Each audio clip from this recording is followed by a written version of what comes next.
In 2016, California wife and mother Sherry Papini disappeared for 22 days. When she was found, she told authorities a detailed account of being kidnapped and tortured. Years later, in a stunning twist, Papini pled guilty to making false statements about what happened to her, setting off a media firestorm. Now, for the first time, Sherry Papini is telling her side of the story and revealing shocking new information. Sherry Papini, Caught in a Lie, an ID documentary event, Monday, May 26th at 9 on ID. Set your DVR.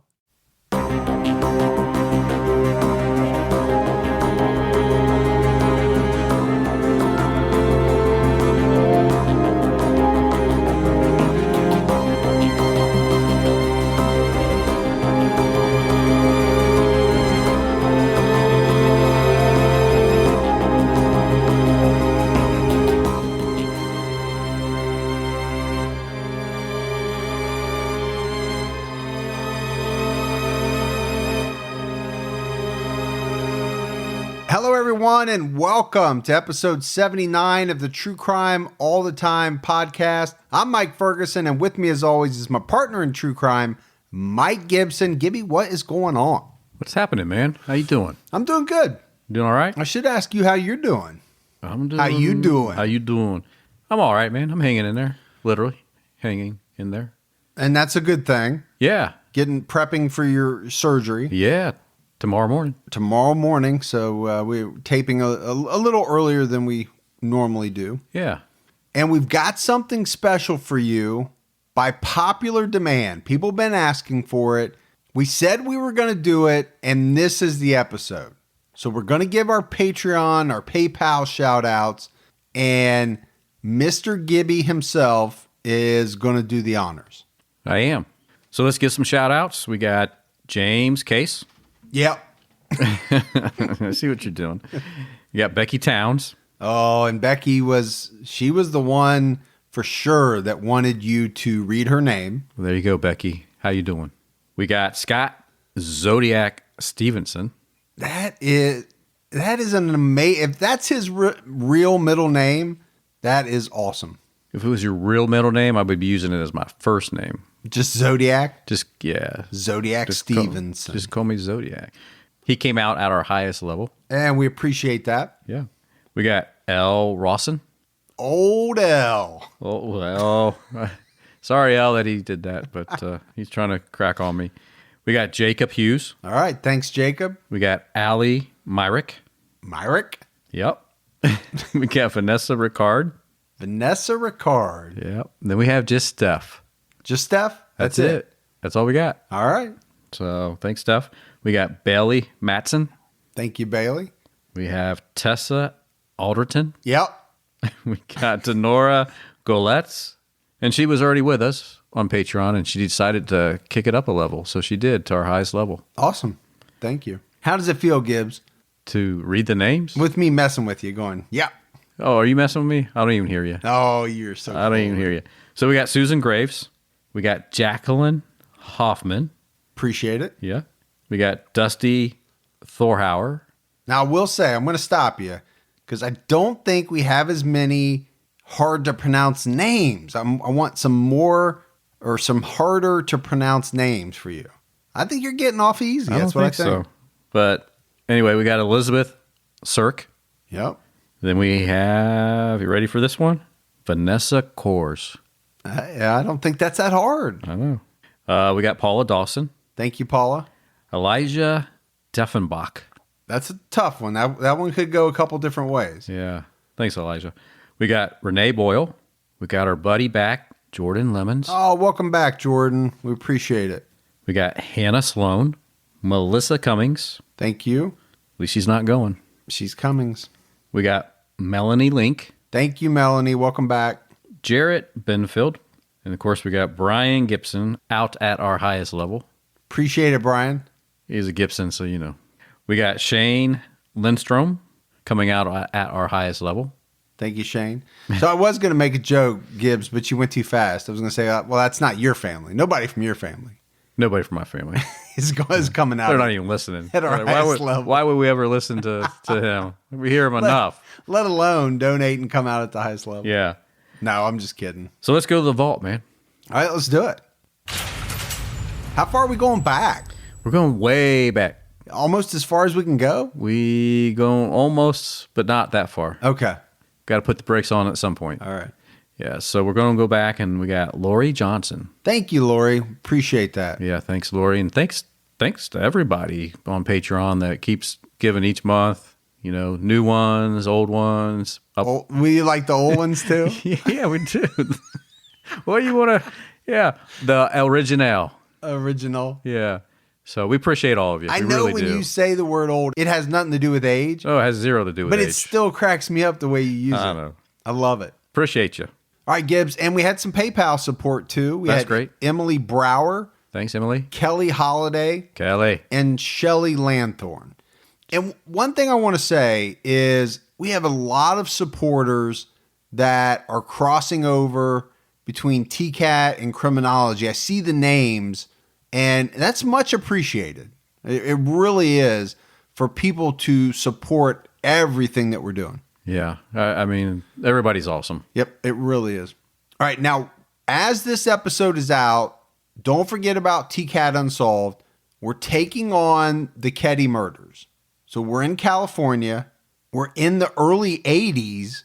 And, I mean, this is a case that a lot of people know. Some may not know, but it's a big unsolved case. It's, I would say, one of the more popular unsolved cases for the last 30-some years. Yeah, it's definitely up there when you think about mysterious unsolved cases. So check that episode out. It's good. All right, big shout out to Maggie for writing and research on this episode. Much appreciated. And I should have said it while we were talking about Patreon, but I did want to give a shout out to Emily, was our April Patreon merch winner. So she picked out something. I think she's already been posting pictures of it. She did. She sent me one. All right, Gibbs, are you ready to get into this episode of True Crime All the Time? I'm excited to go. We are talking about Harvey Miguel Robinson. He committed a series of rapes and murders during 1992 and 1993 in Pennsylvania. Now, the thing about Harvey Robinson is that he was only 17 years old at the time. Then he got into 18 as the murders were going on, but it makes him one of the youngest serial killers in American history. So we'll talk about background a little bit, like we like to do. Harvey Miguel Robinson was born December 6, 1974. So he's pretty close in age to me. Not that far away from you. Yeah. Pretty close to our age. I should have said it that way. It would have made a lot more sense. That's probably the better, yeah. And like a lot of people that we talk about, he was not born into the best of circumstances. You would have to call his family somewhat troubled, and especially his father. And I think his father is very important. So we're going to spend some time talking about him. He was an abusive alcoholic who treated his wife, Harvey's mother, very poorly. His parents would end up getting divorced around the time that he turned 3. But his father, Harvey Rodriguez Robinson, already had another marriage. He was married previously. He had another family already, and he had a long history of trouble. Because in 1962, the father, Harvey, and it's always hard when, you got a junior situation here. He was playing in a band in York, Pennsylvania. And like I said, at this time, he had a wife, not Harvey's mother, but somebody else he was married to, had 4 young children, and was seeing another woman on the side. So he's a busy guy. He's a busy guy. Harvey Sr. is in 1962. This woman that he's seeing on the side, her name was Marlene Perez. She was found naked and dead on the sofa in her apartment in December. Detectives said, Gibbs, that she was beaten so severely on the head and face that she was unrecognizable. Wow. So That's bad. It was bad. It was a very brutal attack. The pathologist said that it was a blunt object that had been used in the attack. Authorities thought it was most likely a piece of furniture or a piece from a piece of furniture, some part of it. Like a leg? Yeah, maybe like a leg from something in the apartment. But the elder Harvey Robinson was convicted of voluntary manslaughter in 1963, and he would serve time. Not a lot of time, though, right? Because he gets out, he gets remarried, and he has more kids. Because he would meet and marry Harvey Jr.'s mother years later. But, some of the crimes that we're going to talk about committed by the son Harvey, they would be eerily similar in nature to the crime that his father committed. And one thing that is definitely known, family members would come out and say that the son idolized the father growing up. Even though, he knew everything, he knew the warts and all. You just have to wonder, though, what effect the knowledge of this crime would have had on a young Harvey Robinson, knowing, what we're going to talk about when we describe his crimes. So we definitely wanted to lay that out there because I think it's important. Now, from now on, when I talk about Harvey, I'm talking about the younger Harvey. He grew up, seemed to be a pretty good kid. He was athletic and he was good. He was good in sports. He was like you, Gibbs. Like me. Yeah. Track star. Yeah. Singlet wearing wrestler. Oh, yeah. Required uniform wearing wrestler. Tried to find that the other day. Put it on for some hernia support. You got one leg in and you were like, woo, yeah. Boy, those were the days. Yeah, boy. I guess I was a different size then. But he was a good athlete. He was into wrestling, soccer, football, cross country. Like I said, very much like you. Yeah. 5-tool athlete, starred in multiple sports. Of course. But unlike you, he also did pretty well in school. Oh, that's because I did excellent in school. I know, just mess. No, he did receive some awards in school. They gave awards out for being... They gave some awards out, yeah. Really? In some districts. I don't know. Maybe. For academic achievement? Yeah. Really? Yeah. How do you get one of those? You had to be really good, didn't you? You had to be smart. Yeah. Huh.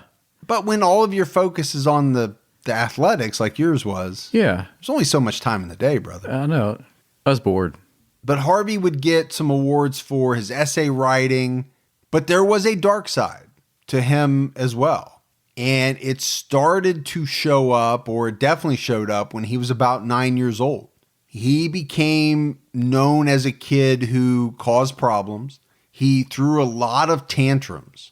And his school counselors would come out and say that they thought he had a severe conduct disorder. He was displaying both emotional and behavioral problems. Severe conduct disorder. Basically, he's saying that he was a pain in the ass? Yeah. Okay. You can't get your shit straight. Yeah, I got you. However you want to say it. Yeah. But I think it was more than that. And I don't know, because I don't know if he was ever really diagnosed, because back then, were any of us really diagnosed? Back in those days, I mean, we were talking about the late 70s, early 80s. I don't know if it's as prevalent as it is today. Right. I think there's a chance that he had some form of mental illness, maybe. Okay. But back then, I think a lot of times people got labeled as a quote unquote bad kid, right? That's just a bad kid. He can't act right. Yeah, I can see that happening. I truly believe it. I don't know when, and I may not have my time frames correct, but I don't know at what point in time, and maybe sometimes we've gone a little overboard with some of the diagnoses, but there, obviously there was points in time where these things weren't diagnosed. It was just, this kid can't act right. He can't sit still. That's the whole reason I got held back in the second grade. He's a bad seed. He's a bad kid. And they just said, hey, hold him back. And a lot of kids weren't. They were having real issues. Yeah. Now, I don't know about Harvey, to be honest with you, because I don't know, if he was ever diagnosed with it. So it's really just hard to say. Yeah, but as he grew older, though, he did develop this temper. He did. Yeah. He had a bad temper and a quick temper, not just a bad temper. That's even worse, a quick temper. When you go from 0 to boom. Yeah. You get a quick and a bad.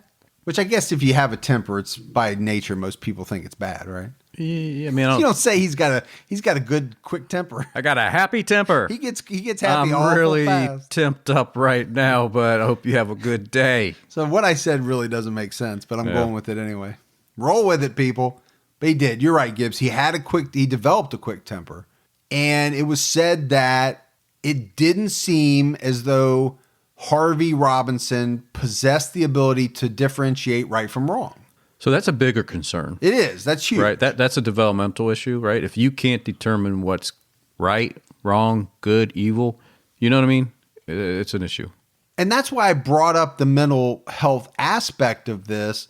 It's not going to make anything that Harvey does better or easier, but it's a facet of the story. I just wonder, what type of, if any, mental health issues he had that were undiagnosed. But it's not just trouble at school at 9 years old. He starts getting in trouble with the law around this age as well. And from the age of 9 till he was 17, he developed a pretty extensive criminal record. And we're talking crimes ranging from burglary, resisting arrest. This is 8 years worth of basically doing whatever he wanted. He's a juvenile, so he's getting caught, but there's really not a whole lot happening to him. But he's also abusing drugs during this time frame. And this drug abuse, as you can imagine, made the quick temper, made the anger worse. So it made Harvey even more volatile than he already was when he was using drugs. And he was very defiant towards authority. It seems like we just talked about this, Gibbs. People that act out against any type of authority figure or anybody that's trying to control them, right? To tell them what to do.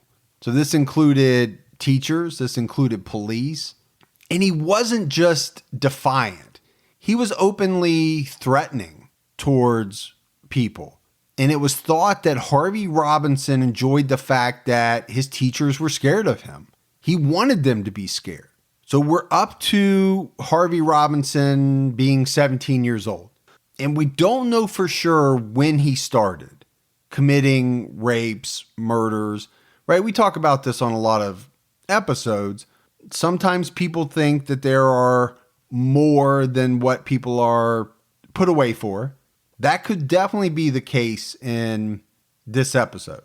What we know for sure is that Harvey Robinson is going to make a choice on August 9th, 1992, that would change his life forever, change the lives of his victims' families, everyone around him, his family. But we have to back up 4 days because we start on August 5th, 1992. Police in Allentown, Pennsylvania were called to the home of 29-year-old Joan Burghardt, and this is around 12:35 a.m. Joan was a nurse's aide, she was single, and she lived alone. When police got there, Joan explained to them how someone the night before, around 11 o'clock, so when we say the night before it is, but it's about an hour and a half, right before she's talking to police. Right. Because she didn't get home from her job till about 12:30. But she says somebody had broken in and had been inside of her home. She saw a fan, which she knew had been on when she left. It was now off. The screen on her sliding door had been ripped open. There was some money missing from the home. But other than that, not a whole lot else, right? Now, you say that, not a whole lot else. That's scary, right? Anytime to think that somebody was in your house without your permission when you weren't home or when you were home. That would be even scarier. But have you ever been broken into like that? No. So when I was a little kid, my parents were divorced by this time. I was at my dad's house. It was probably in the summer. I spent time with my dad a lot in the summer or on a weekend. We came home from somewhere, and I don't remember all the details, but we had a back sliding glass door that went out onto the patio. We walked in, it was shattered. The house was ransacked. Really? That was, and I remember because I was very little, I was scared. I was very, very scared to think that, is this person coming back? How could they be in the house? I remember that very distinctly. Did you have one of those full glass patio doors in the back? Well, it was a sliding. Oh, slider door? Yeah, it was a slider. Yeah, those are so easy to break. Yeah. They really, it wasn't much to it. Yeah. And, not to get off topic here, but if you go, into the East Area Rapist case, Golden State Killer, that's how he made entry. A lot of sliding glass doors.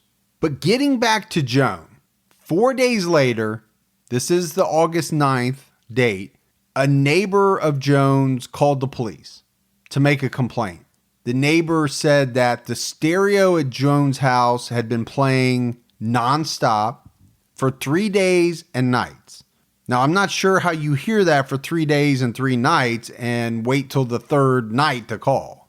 But it is a little strange. Maybe my temper's a little quicker than that. Maybe. And this neighbor also said there was no answer when they rang the bell and that they noticed that a screen was missing on a window and had been for the 3 days. But that's not it. The neighbor also said that on one of the 3 nights, they thought they heard someone screaming. Sounded like somebody was banging up against the wall. So again, I'm not blaming this neighbor, but it seems like they waited a little bit. Right. Like they could have jumped the gun or a little bit sooner, in my opinion. Yeah, it sounds like it to me too. But I say that Gibbs, and then I would probably be the person that I don't like the meddle, right? I'm not going to call the city on my neighbor because his grass is an inch higher than I think it should be. Now, I hear somebody screaming. I think they're just in a fight. I don't know. So I shouldn't say that. I shouldn't be that judgmental because I don't know if I would or not. I don't think you would. I don't know if I would either. Is it because I don't care? No, I don't know. But now if I'm listening to a TV right next door on full blast for 3 days and nights, that's different though. Yeah, that you would have to call. Yeah. Or investigate yourself. Because something's not right. So the police arrive at Joan's apartment. They see that the screen is missing. It's on the ground, leaning up by the window. The front window's open, and the rear window screen is pushed out, and that window's open as well. They realize very quickly the TV was super loud, and as they get inside, they find Joan Burghart dead. She was lying on her stomach in the living room in front of the couch. And as described, Gibbs, there was a massive amount of blood, and it was spattered all over the couch, the walls, the floor. Joan had been beaten severely on the head, and when they found her, she was wearing a shirt and a pair of shorts. But her shorts were ripped in the genital area, and they were pulled up. So essentially, she was naked from the waist down. Yeah. She's wearing shorts, but they're because they're ripped, they're pulled up. I don't know if I'm describing that correctly. Well, you are. I get the visual. It's not a good visual, but no, but I'm trying to make it accurate. The police would find an open drawer in her bedroom, and they found some black shirts on the floor. And on these black shirts, they found blood, and they found white stains. They found another shirt on the closet door, and it had blood patterns on it that police believed came from wiping down the murder weapon. So that this blood pattern was in such a way that they thought it could only have been made from somebody wiping something. Except for the area where Joan's body was found, the rest of the apartment was clean. It appeared to be in order. They didn't find any other signs of forced entry, so they concluded that the killer had to come through the front window and leave through the rear window. And then they performed the autopsy, and they found that Joan had been sexually assaulted. They were able to find 37 individual blows to her scalp. 37. Wow. That is a lot. That's rage. That is a lot of anger. Right? Now, what we usually think when you think about that many blows, absolutely, or stabs, or whatever it is, but these blows caused massive skull fractures, brain damage, and ultimately her death. But they described the force that had to have been used with the weapon as being so strong and deliberate that whatever was used, because I don't think they ever figured out exactly what was used to kill Joan, it caused the hair on her head to become embedded between the skull fractures. It's crazy, man. I hate to even use the words paint a picture, but you have to get a sense of what type of vicious crime this was, because we didn't make a secret about it up front. We're going to be talking about a very young individual who would ultimately be found to commit this crime. Now, they also found defensive wounds on Joan's hands that showed she tried to fight off her attacker.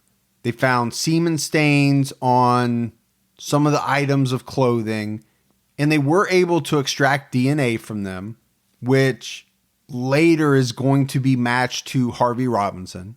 They also were able to do some Dexter CSI type analysis. Oh, they were? With the blood spatter. Okay. And they were able to determine that the murderer was about 5'10" and had stood directly over the victim as he beat her to death. So again, an especially brutal murder. All right, Gibbs, let's talk about a new sponsor, Hims. Listen, 66% of men lose their hair by age 35, but that's 100% for this guy right here. The problem that I had was when I first started noticing that I was losing my hair, it was too late. It is so much easier to keep the hair you have than to replace the hair you've lost. Hims is a one-stop shop for hair loss, skin care, sexual wellness for men. Do you have a bald spot popping up? Is your hairline starting to recede? Hey, you better do something about that. Hims connects you with real doctors and medical grade solutions to treat hair loss. And we're not talking about those type of pills that you buy over the counter at a gas station. These are prescription solutions backed by science. And this is so easy. There's no waiting room. There's no awkward doctor visits. They have so many great products that I can use. Just answer a few questions. A doctor will review and can prescribe for you. Products are shipped directly to your door. So order now. Our listeners get a trial month of Hims for just $5 today, right now, while supplies last. See website for full details. This would cost you hundreds of dollars if you went to the doctor or a pharmacy. So go to forhims.com/TCAT. That's forhims.com/TCAT. forhims.com/TCAT. Go now.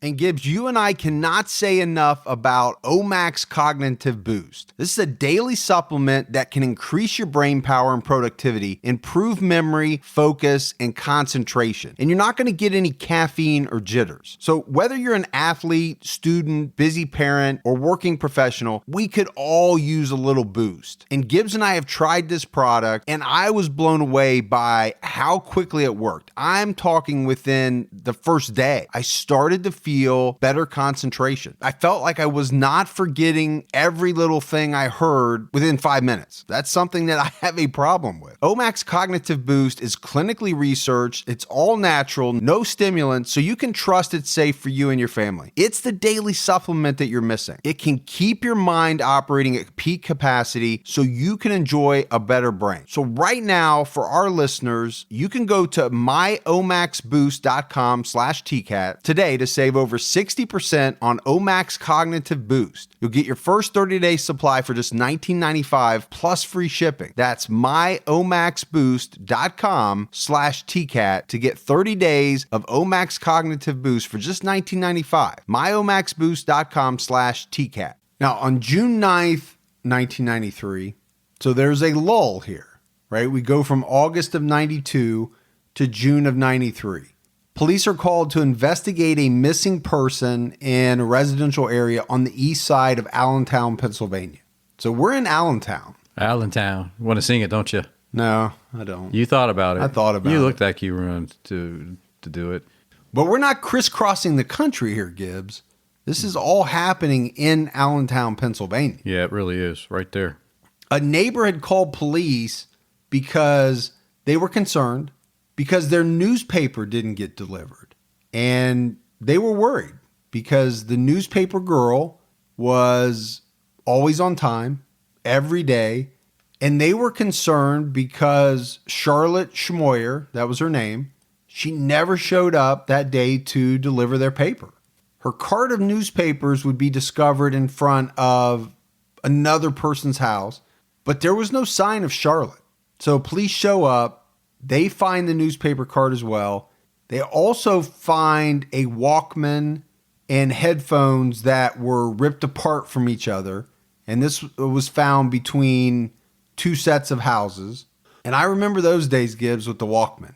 Do you? I was big into the Walkman. The Sonny Walkman? With or the Sony Walkman? Did you say Sonny? I did say Sonny. Sonny. I was thinking of the yellow, remember the yellow Walkman? Yeah, that was the Sony. Yeah. The one I liked was the sleeker. That was kind of the bigger, sporty version. Yeah. I liked the sleeker, more metallic Walkman.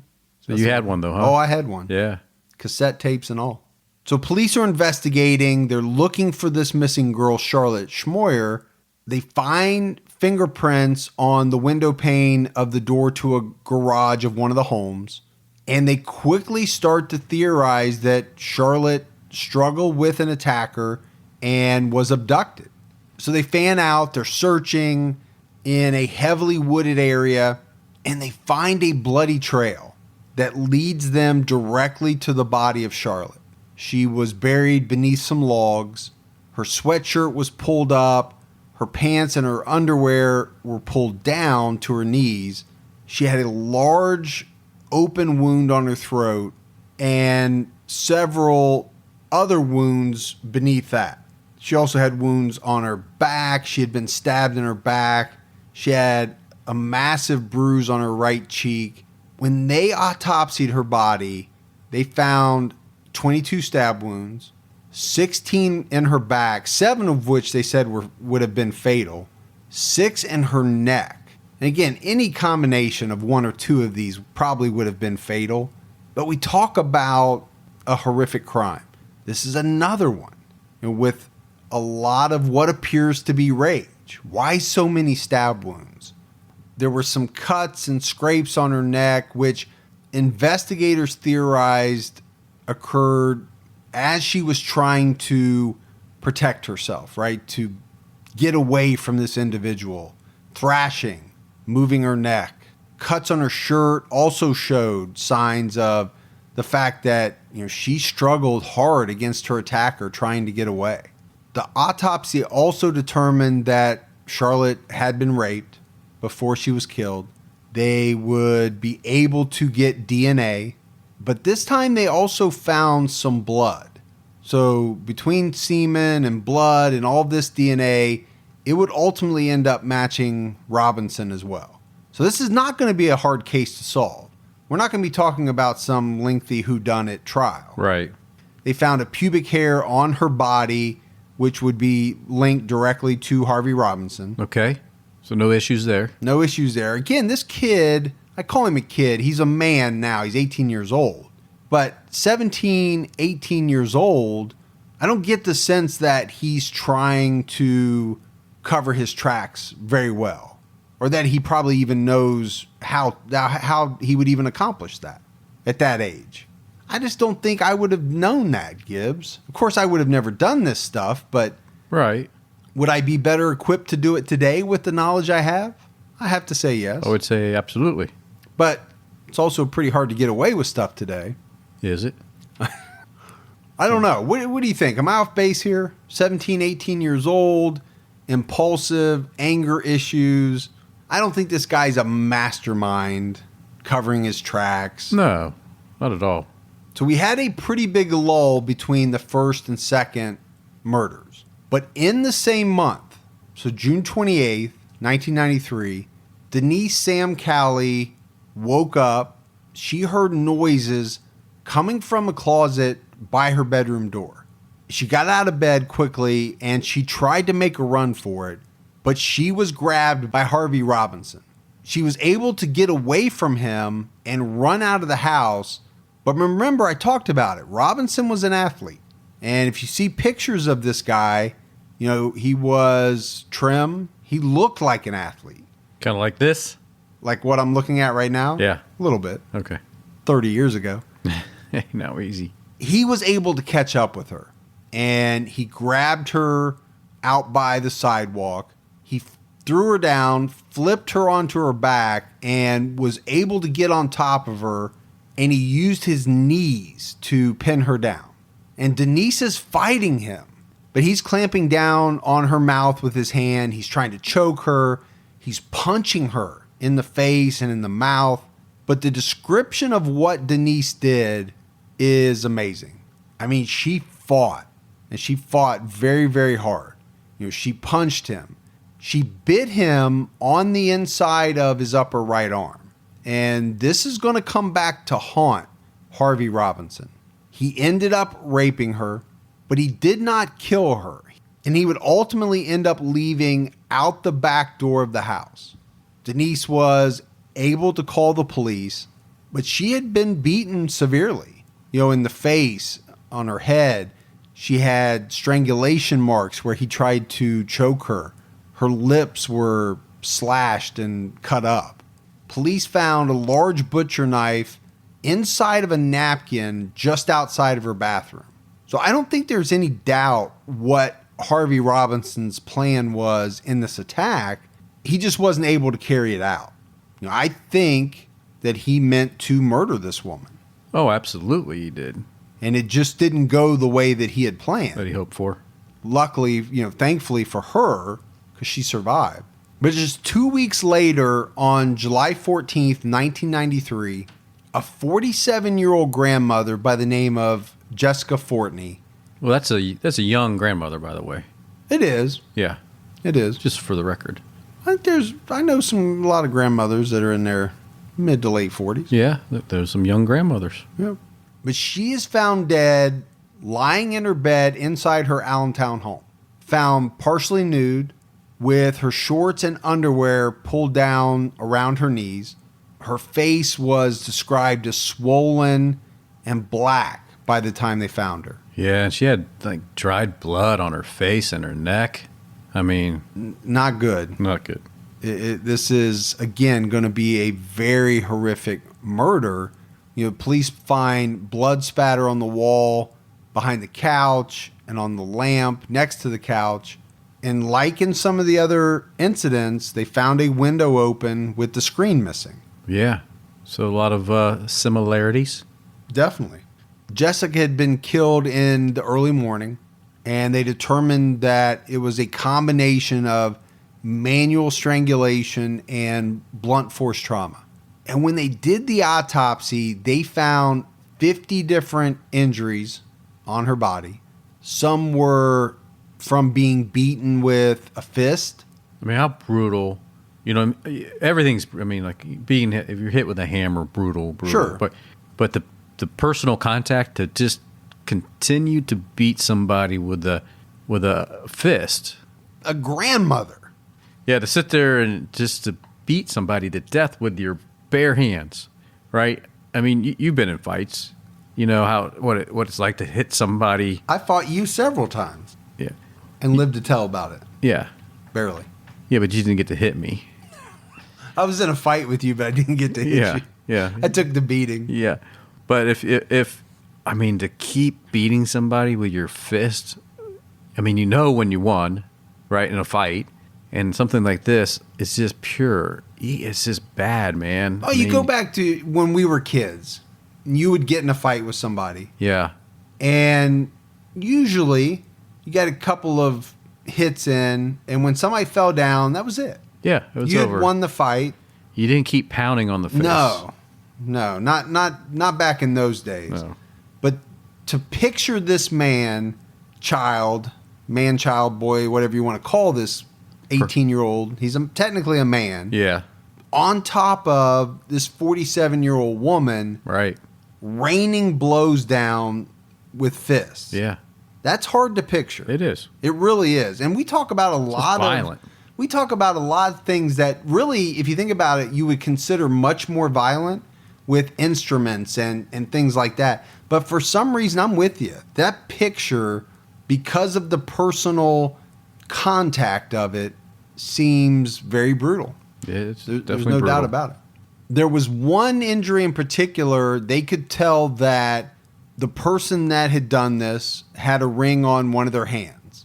And they theorized, kind of like I alluded to, that based on the blood spatter, Robinson held her down with his knees and essentially beat her head in. This is what this guy did. And he did rape her, and they would be able to extract DNA, and they would match it to him later on. So again, these are open and shut cases. Yeah. He's not a sly, intelligent criminal. No, he's just careless. Yeah, going back to his younger days, he's angry. He's violent. He's quick-tempered. I can't imagine that he's thinking much at all about the right or the wrong or the consequences. So again, Harvey Robinson didn't murder 30 people, right? The number is not going to astonish anyone. But the brutality of the murders, they are somewhat astonishing to me, to think of, this guy's age when he started, to be able to commit these type of crimes. It's something.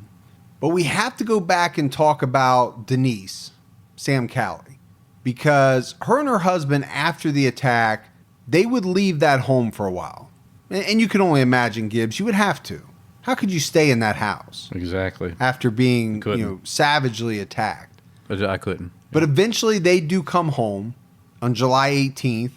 And the very next morning, about 4 a.m., Denise wakes up hearing a noise. And I don't know how you would sleep a wink anyway. After going through what you went through, you're back in the same house. Every single noise you heard would have you sitting, bolting, right up in bed. But after she hears this noise, their back door opens up and the alarm goes off. Now that scared the person away. They take off. So that's good. It is good. So the alarm was there to scare the person off. Imagine the fear from Denise. I don't even know if you can. I don't know if I can even imagine what that would be like. But what happens is, because of this event, the police station somebody at her home because they believe this is the person that attacked her coming back to kill her once and for all, to do what he set out to do the first time. 3 days after this event, Harvey Robinson breaks into a home, and his intentions are to rape and kill the woman that lives in this home. But as he gets inside, he gets up to the bedroom. Yeah, this one's messed up. This is messed up. So I just prefacing that right now. Yeah, this one's messed up, but go ahead. I'm sorry. He goes up to the bedroom and he sees the woman in bed, but she's asleep with her boyfriend next to her. So Robinson instead creeps into the room of the woman's 5-year-old daughter.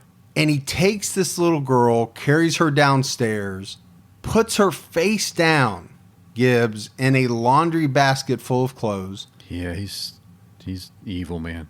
And he would try to strangle this child. He would do some unspeakable acts that are hard to even imagine. It's disgusting. But she would survive. It's horrific to think about what she went through. But between the murders, between the attacks, and adding this on top of it, it just shows you how depraved Harvey Robinson was. This guy didn't care about anyone. He didn't care who he hurt. He didn't care how old they were. He didn't give a shit about anything. And it's hard to imagine that there's people out there like that. But there are. And it scares me sometimes to think about how many people are out there right now walking around. You've said it before, Gibbs, right? Oh, yeah. If you're on the bus, look down. Maybe somebody on the bus is somebody like this, capable of this. Absolutely. The person, sad but true. The person next in the cube next to you, you don't know what they do at night. You don't. It's a spooky, scary world.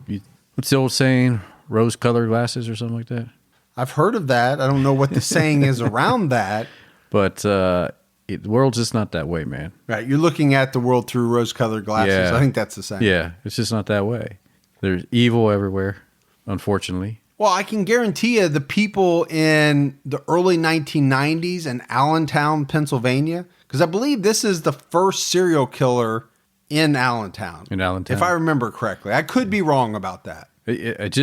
But they never thought that this was going to happen. Nobody ever thinks it's going to happen, and that's the problem. It's just, you can't dwell on things. You worry about things that could happen. You do the best you can with protecting yourself, your family, and your surroundings. That's all you can do. But we know from every case we ever research, we find one, we're researching this terrible, bad thing, and then while we're doing it, we're finding all these offshoots of other bad, terrible things that happened in the vicinity, right? I don't know how many times I've done one. I know, it scares you to think there's multiple people operating in the same area at the same time. Yeah. It's just messed up. All right, lock your doors, people. True Crime All the Time is sponsored by BetterHelp. Folks, therapy can feel like a big investment, but let's think about the state of your mind. It's just as important as your physical health. Traditional in-person therapy can cost anywhere from $100 to $250 per session, which adds up really fast. But with BetterHelp Online Therapy, you can save, on average, up to 50% per session. With BetterHelp, you pay a flat fee for weekly sessions, saving you big on cost and time. And you get quality care at a price that makes sense and can help you with anything from anxiety to everyday stress. Your mental health is worth it, and now it's within reach. I've used the BetterHelp service for years. And I love the fact that, I can connect with a therapist in a comfortable spot in my home on my laptop. With over 30,000 therapists, BetterHelp is the world's largest online therapy platform, having served over 5 million people globally. Your well-being is worth it. Visit betterhelp.com/TCAT today to get 10% off your first month. That's BetterHelp, HELP.com/TCATT. Even the smallest step forward can make a big difference in your financial future. When you open a Chime checking account, you're one step closer to a better financial future with no maintenance fees, fee-free overdraft up to $200, or getting paid up to 2 days early with direct deposit. Making progress has never been easier. I think we've all been in that position where we've had an overdraft. Well, with Chime, you can overdraft up to $200 with no fees. That's amazing. And they have over 50,000 fee-free ATMs. Make progress towards a better financial future with Chime. Open your account in 2 minutes at chime.com/TCAT. That's chime.com/TCATT. Chime feels like progress. Banking services and debit card provided by the Bancorp Bank N.A. or Stride Bank N.A., members FDIC. Spot me eligibility requirements and overdraft limits apply. Fees apply at out-of-network ATMs. MyPay eligibility requirements apply. Credit limits range from $20 to $500. $2 fee applies to get funds instantly. Crime checking account required. Go to chime.com/disclosures for details. So 13 days later, and I mentioned that Allentown police are hanging out at the Sam Calley home, right? Where Denise had been attacked, where somebody had tried to break in. They have officers assigned at the house. And on this night, the officer that is there, his name is Officer Lewis, he sees a figure in the front window, and he's watching a hand covered in a black glove take the screen off the window, and he sees this person open the window and enter the home. And as soon as this shadowy figure gets inside, the officer confronts him. And all of a sudden, all hell breaks loose. Shots are fired from both people. But unbelievably, neither one of these guys are shot. The officer's not shot, but neither is the intruder. And the intruder scrambles through the kitchen, ends up exiting the house through the back door. Now, he didn't get shot, but what did happen was he cut himself on some glass. When he was trying to break in? As he was breaking into the house. So I said he opened the window, but I don't believe he did. I think he broke the glass and then opened it to get to the latch. Yeah. Yep, I think you're right. But because of this, he's forced to go to a local hospital to treat these cuts. And the officer, Lewis, he ends up going to the hospital early the next morning, and he identifies Harvey Robinson as the man that he had seen at the Sam Calley home the night before and had this altercation with. And Robinson, had all of these fresh wounds, had them on his arms, he had them on his legs. They could tell he had been cut by glass, but he also had a bite mark on his upper right arm. And this is the bite mark from Denise from the attack that had happened, sometime earlier that I said is going to come back to haunt him. And it does. The police take hair, they take blood samples from Robinson, and they get a search warrant for his home. And when they get inside his house, they find a black ski mask and gloves. They find blood on a shirt in the laundry room.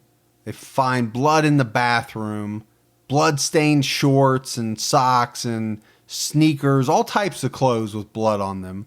And it's not going to be very hard to figure out whose blood that is and match it to one of his victims. But they also find a .380 handgun in his closet that had belonged to Denise and her husband.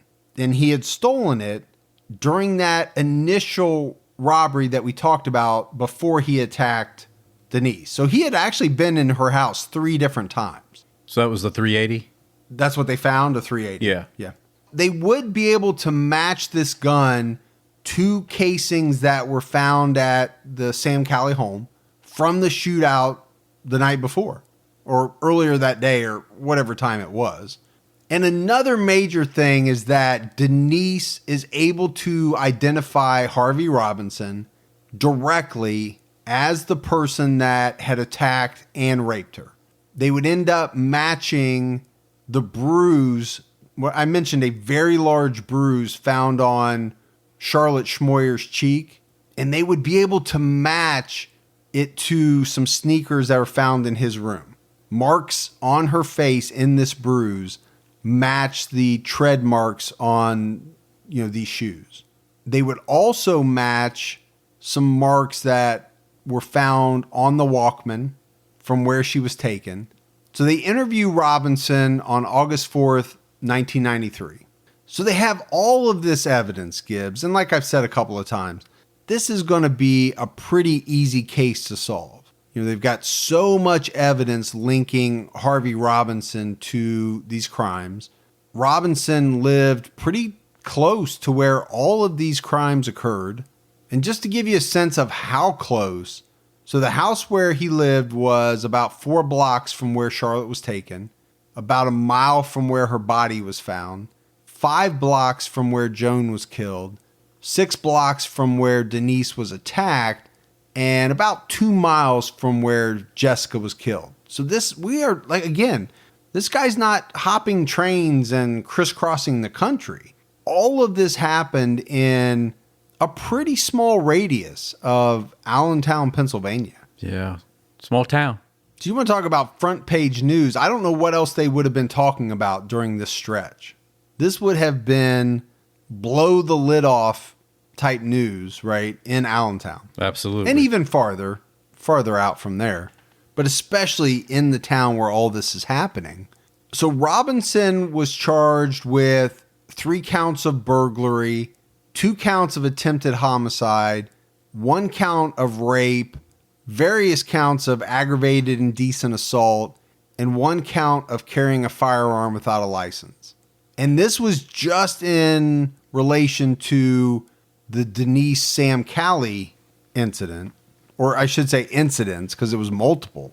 For the murder of Charlotte, he would be charged with criminal homicide, kidnapping, rape, aggravated indecent assault, and indecent assault. For the murder of Joan, he would be charged with criminal homicide, burglary, criminal trespass, rape, aggravated indecent assault, and indecent assault. And he would be charged with those exact same things in the murder of Jessica Fortney. So these are a lot of charges against Harvey Robinson. And he had no way to get out from under these, right? What defense is going to be mounted in the face of all of this evidence? So Robinson ends up pleading guilty. on February 28th, 1994, to the charges related to the case of Denise Samcali. That part he pleads guilty to. The murder cases would be tried later that year. He was found guilty on all of the murder charges and all the other charges related to each case. And he received 3 death sentences for each of the first-degree murder convictions. And the jury would give their reasons for that.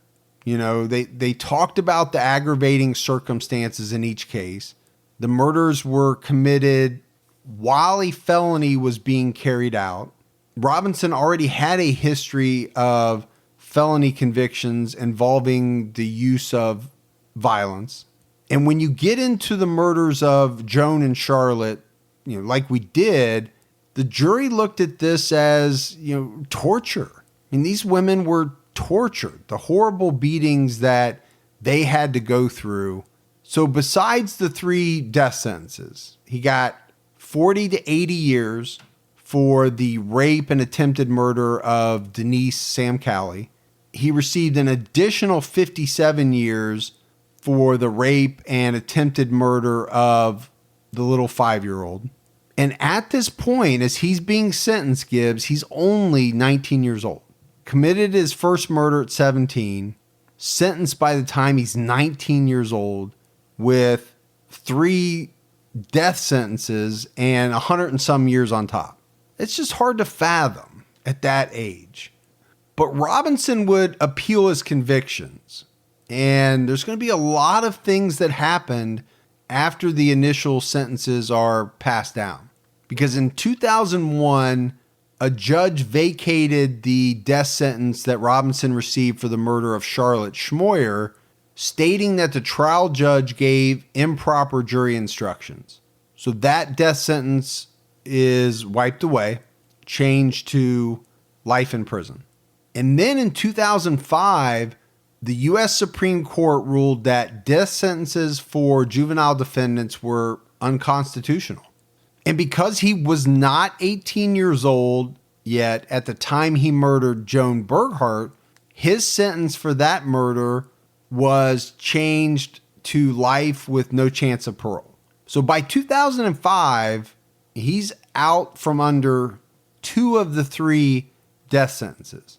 And then in 2012, the U.S. Supreme Court ruled that juveniles could not be sentenced to mandatory life sentences without parole. So a lot of things are going in this guy's favor as it relates to rulings coming out of the U.S. Supreme Court. But there were 3 states that did not make this ruling retroactive. And Pennsylvania was one of them. Now, what the court said was that juveniles needed to be given a chance to argue that they should be released from prison. So in 2016, Robinson's defense team set out to do just that. Now, this guy was never going to get out of prison, but they're still fighting to get his sentences lessened. So they had this hearing in 2016. He didn't speak at the hearing at all. But it was described by that point he had long hair, he had thick glasses, and he was sitting in a wheelchair because of a back injury.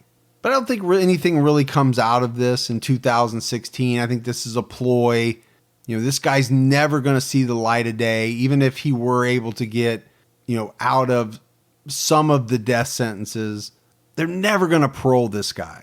Whether he has life without parole, with parole, he's never getting out. And there was one thing that was really creepy when you research his name. And it's an old ad on a prison pen pal site called hotshotinmates.com. Hotshotinmates.com. Yeah, I found yours too, Gibbs. Did you find me up there? I found it while I was searching for his. I found yours too. Yeah. It's not flattering, I got to be honest with you. I think you could have stepped up your game a little bit more when making your bio. Well, you share a cell with who I had to share a cell with, and you're not going to update that bio too much. You weren't such a hotshot at that point? You know, try to stay low key. But this is what the ad said. Hello! Exclamation point. Because you have to put the exclamation point. So it was, hello! Hello! My name is Maggie, Miggy? Miguel. Yeah. I'm a death row prisoner at the State Correctional Institution of SCI in Pennsylvania. Due to my situation, many family members and friends have abandoned me. Really? That's a shocker? You violated and tried to kill a 5-year-old girl? I can't imagine anybody standing behind somebody like that. Now, family is one thing. It's hard to turn your back on family. But when you've done things that heinous, that'd be tough, don't you think, Gibbs? I can never support anybody that did something so heinous. I think it would be tough. I think it would be really, really tough. Knowing the facts, knowing what this guy did, especially friends. Oh my gosh. He says friends have abandoned me. Those people ran for the hills the minute they found out, everything he did. But he goes on to say prison, especially death row, is lonely and can be very difficult to deal with at times. Won't you cry me a frickin' river? Yeah. Wow. It's supposed to be difficult. That's exactly. It should be hard to deal with. I'm hoping to make a few friends who will correspond with me. Anyone who wishes to write, please do not in any way hesitate. You should hesitate. You should hesitate in every way imaginable. But he goes on to say this, Gibbs. Some of my interests and hobbies are reading, writing, learning, in parentheses, studies. Okay. Reading, writing, and learning, those are 3 of my hobbies. Yeah. Exercise, and in parentheses, he has full body, yoga, Pilates, educating others, helping others, etc. If you would like to be a pen pal friend, or just want to chat or whatever, please respond. Signed, Miggy. So did you ever pen pal anybody? No. Come on. I don't. Why would I? I don't. You know me. I'm not looking for new people true. to write to. You don't like to communicate, period. No. I communicate with the fans. I try to stay in touch with my friends, but I'm not looking to expand my circle of, Yeah. What do you want to call that? It's not your circle of influence. I was getting ready to say circle of influence, but that's not the right word. It's definitely not your trust circle either. It's not the circle of trust. I'm not looking for new people to have to talk to on the phone. That's just not my gig. No. It's really not. You don't like anything. I don't like anything. You don't even like to reply to emails, man. I do. I'll reply to emails. That to be very specific in your email to get a reply. Instant messages. I try to stay up with that. You try, but it's not your gig. Are you talking into a cup full of water? Literally. You are talking into a cup full of water. I wanted to see if it made me sound more echo. So as we're wrapping up this case, I found some things about the expense, especially as it relates to Harvey Miguel Robinson, but death penalty cases in general, that I thought was very fascinating. And this is not a conversation about pro-death penalty, against death penalty. I'm not getting into that. It was just all around the money involved, because it talked about the fact that since Robinson got his 3 death sentences in 94, the taxpayers have had to foot the bill to the tune of about $200,000 in attorney's fees and costs for his post-sentence motion and appeals. That's a lot of money. And they had some experts talking in this article, Gibbs, about the fact that when it comes to litigation in death penalty cases, there's no end to it. It just seems to go on and on forever until that person is executed. And all of those bills are paid by you and I. Yeah. And the taxpayers. Yeah. And it was the National Coalition to Abolish the Death Penalty that came out and said that most death penalty cases, from the time that the person is arrested to the time that they're executed, it usually costs taxpayers somewhere between $1 to $3 million per. And most of that is because of, how long the trials take and the appeal process and the attorney fees involved, all of that. Well, man, it's just ridiculous. It's a lot of hard-earned taxpayer money to go to this monster.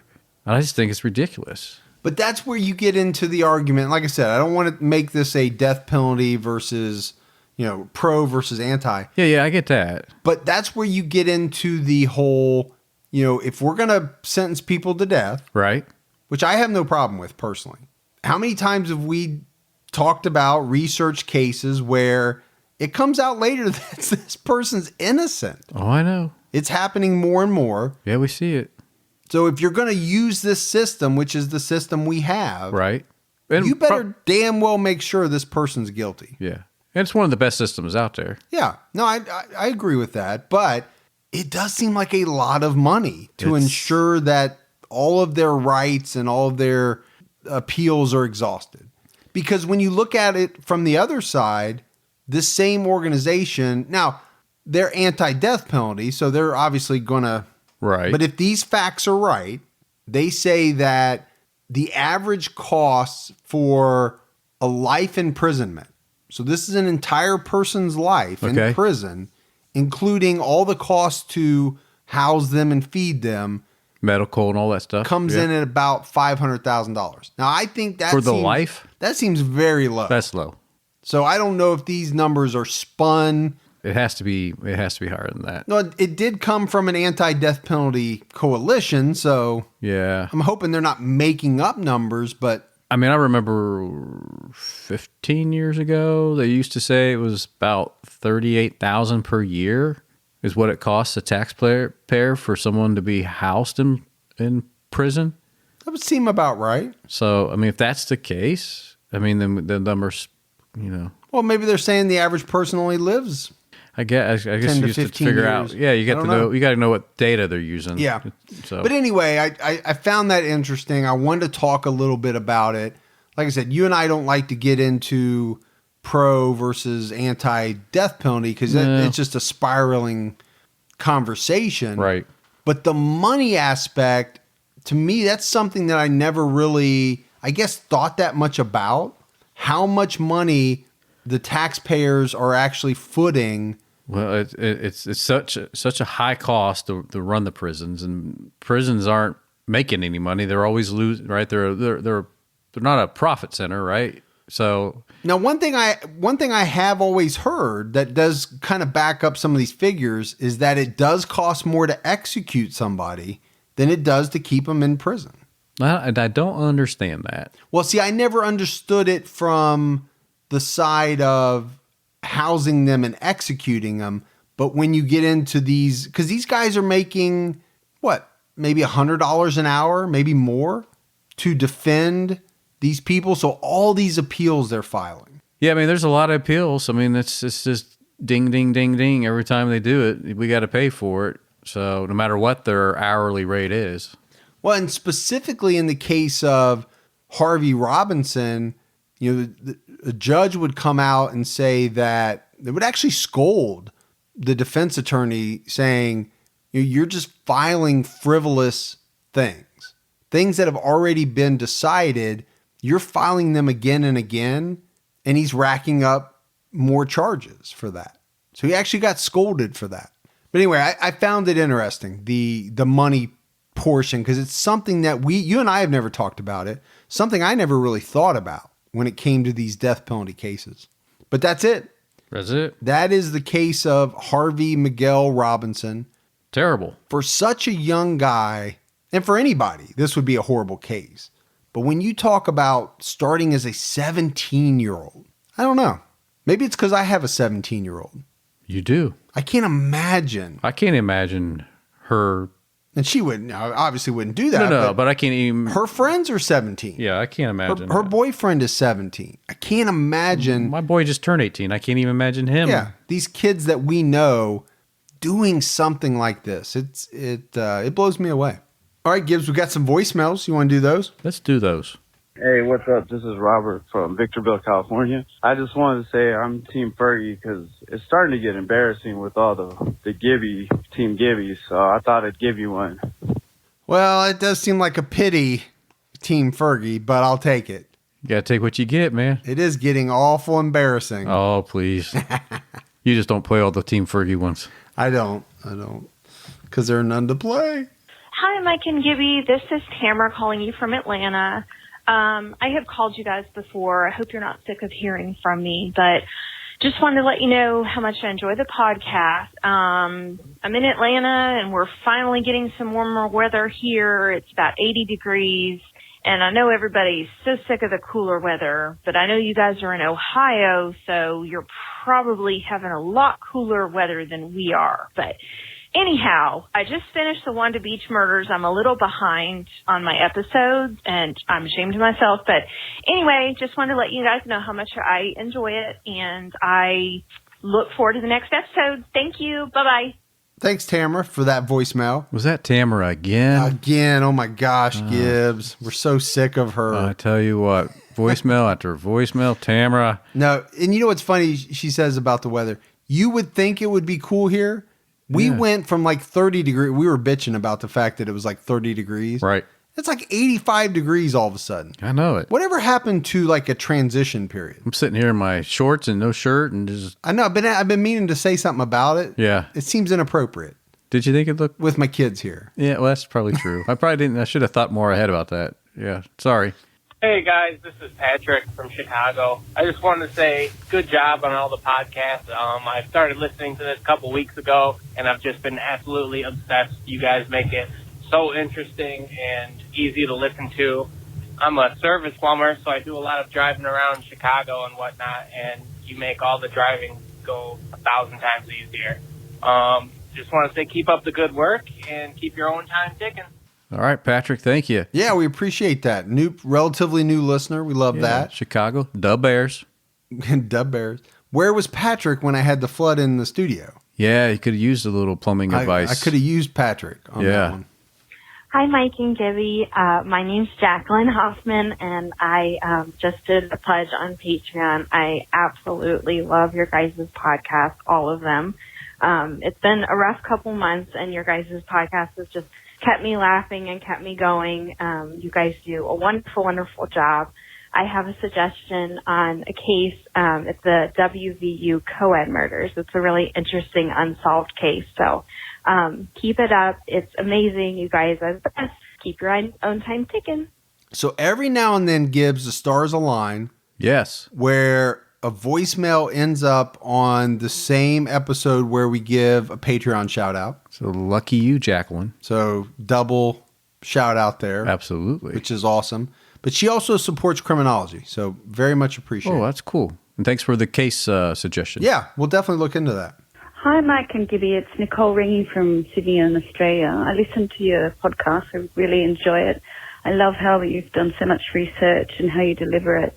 And I really enjoyed listening to the Australian David and Catherine Burney, which I knew a bit about. I do have a suggestion.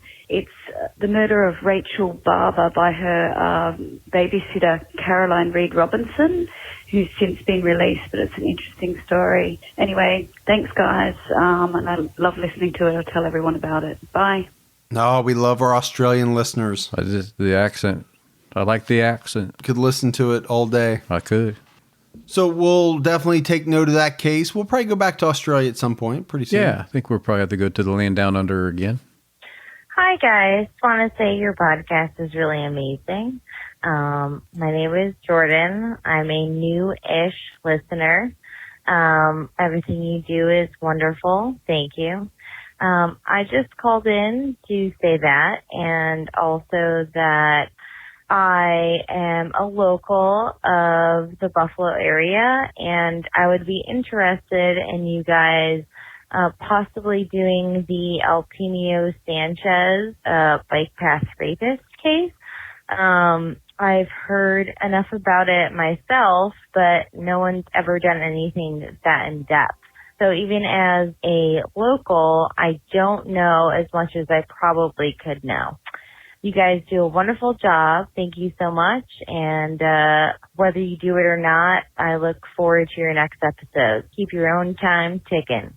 That's another great voicemail. Yep, we love it. Love it. And we'll check out that case as well. Hi, Mike and Gibby. This is Kaylee from Illinois, right outside Chicago. I would never normally leave a voicemail, but I've been listening to you guys for a couple months now, and I am obsessed. And I tell everybody about you, and your chemistry just cracks me up every morning on my way to work. So Thanks for making my commute a lot easier. Have a great day, guys. Keep your own time ticking. Well, we love that, Gib, when people get obsessed. I know, especially when they're from Illinois. From Illinois. No, thank you so much for that. Yep, we definitely appreciate it. All right, Gibbs, I got a new segment. And You do? I do. You and wanna- it's called What Mike and Gibby Got in the Mail This Week. Do you ever want to talk to me about these before you just roll this stuff Nope. out? Nope. No? Okay. Alrighty. I just assume you'll be okay with it. I don't have a choice. So we had Jamie McLaughlin actually mailed to us our sign from CrimeCon Oh, really? that I guess we left. Oh, the one on the table? The one on the table. Yeah? TCAT Unsolved. That's cool. Thank you. Yeah, with a really nice note that said she enjoyed the meetup and she thought maybe we'd like to have the sign, which is really cool. And then we had Rick Hayes. And Rick Hayes is down in Lafayette, Louisiana. Yeah. And I think Rick's a Harley guy because he sent me a whole bunch of stuff. Did he And really? he might be like a Harley technician because he sent me something saying I'm now a Harley technician. That's cool. A patch. So you got that official patch to put got- on your biker jacket? I got the official patch. I got the chips from Lafayette Harley dealership. I got a pin. I got some cool stuff. So appreciate that from Rick. So that's just a little segment that we're calling What Mike and Gibby Got in the Mail. All right, Gibbs, that's it That's all? for another episode of True Crime All the Time. So for Mike, And Gibby. stay safe and keep your own time ticking.